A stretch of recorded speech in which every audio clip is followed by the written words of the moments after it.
Pues ya a ver, antes de esta función ya Bob Arum había anunciado, bueno, planteado, ¿no? De que quería hacer una función o quería hacer sus funciones en estudios de televisión, obviamente sin público y con las medidas necesarias de precaución. Y ahora Sanfer, por declaraciones de su presidente, Fernando Beltrán, pues también pretende montar una función de esas, con estas características, con esas medidas, y sería en los estudios de TV Azteca.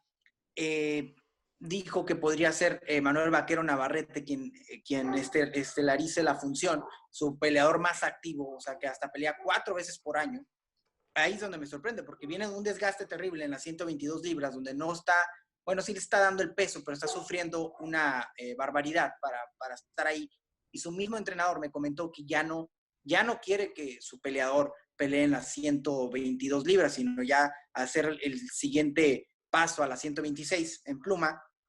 Y pues, no sé, o sea, quieren agarrar a su boxeador más exitoso, que es Emanuel Vaquero Navarrete, que también se encuentra desesperado por pelear en una función de exhibición.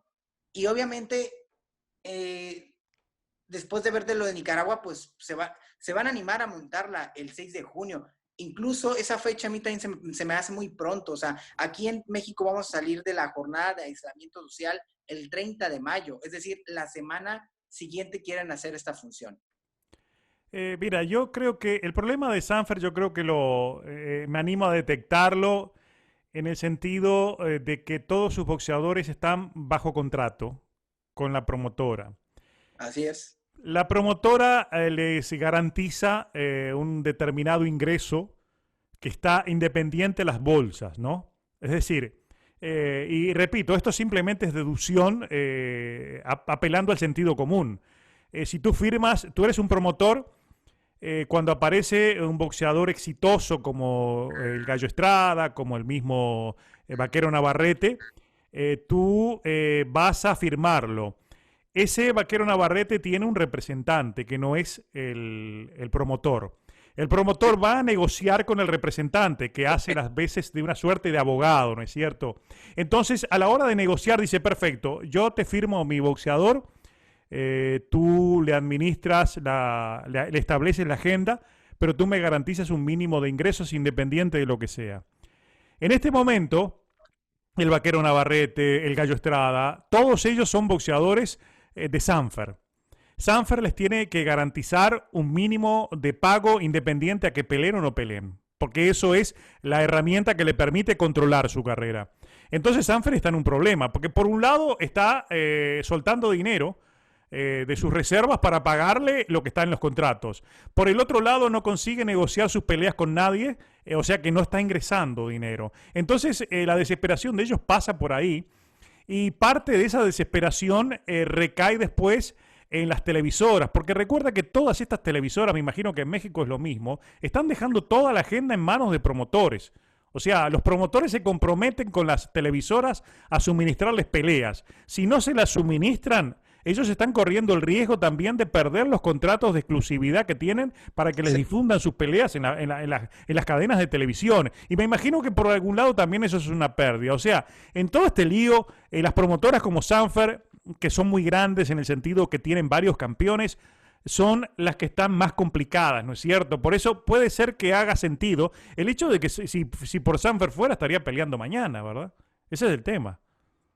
Sí, y habrá que ver, ¿no? El desarrollo de esta noticia, en la medida de que vayan pasando los días, si se va a hacer oficial ya esta función.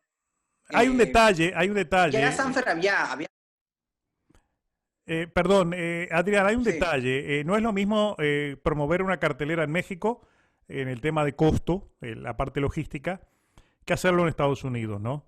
En Estados Unidos sale mucho dinero movilizar todo eso. Y yo creo que el tipo mejor ubicado en todo esto es Bob Arum. No por un acaso está donde está y es históricamente lo que es. Y Bob Arum dijo de que lo único que se puede hacer son peleas en estudio, pero con boxeadores de... Él no habló, no lo dijo directamente, pero estamos hablando de boxeadores de segundo o tercer nivel, porque sin público es imposible, uh -huh. las ganancias de las promotoras en general salen de ahí. Y sin público es imposible, porque necesariamente el público es el que te garantiza los ingresos mínimos, y las grandes arenas para abrirlas necesitan del público para poder solventar los gastos. En un estudio de televisión está lo otro, el tema de los controles médicos. Aquí en Estados Unidos se está hablando recién para julio y con ciertas reservas. Esto que va a hacer la UFC, que va a meter aquí aprovechando un pequeño buraco que se hizo en cuanto a las reglamentaciones en la Florida, va a hacer unas carteleras, pero que son carteleras precisamente en esa dirección. La UFC tiene un negocio que yo no lo conozco con ESPN, pero necesariamente supongo yo que en el contrato está establecido que si no hay peleas se cae, o quizás qué pasa con ese contrato, o hay una multa, vaya uno a saber, que Dana White está jugado a lo que sea por hacer peleas, ¿no? Pero tú, si te pones a buscar qué dicen todas las promotoras, ninguna se suelta a decir que va a pelear, van a pelear enseguida, ¿no? Están hablando para el mes de julio y cuidado, ¿no? Es decir, aquí en Estados Unidos la cosa no es fácil. Yo no creo ver boxeo en serio hasta mucho más allá de septiembre, octubre, porque necesariamente mientras exista un virus van a existir restricciones, y el boxeo es uno de los peores deportes para practicar en lugares cerrados. Es un deporte de contacto donde la gente está cerca unos de otros, entonces van a haber todavía muchas trabas antes de que podamos ver boxeo en serio. Es la única realidad que me transmite este escenario, ¿no? Lo de Nicaragua es un accidente, ¿no? Una locura. Sí, y sí, no lo mismo. Creo que también un torneo de golf profesional que anunciaban que volvían en actividades en junio, pero pues no es lo mismo tampoco la cercanía que Exactamente, el tienen o la ciclismo, interacción, ¿no? Entre los claro, miembros. ciclismo, tenis, hay muchos deportes que se pueden hacer, ¿no? Yo estuve siguiendo lo que habló Fernando Beltrán. Para Boxing Zen, él tuvo una entrevista donde él dijo que querían volver en mayo, pero que no estaban muy seguros, que estaban conversando con el CMB, el Consejo Mundial de Boxeo, en el cual yo creo poco. En definitiva, no me ha dado muestras de tener mucha seriedad en todo esto.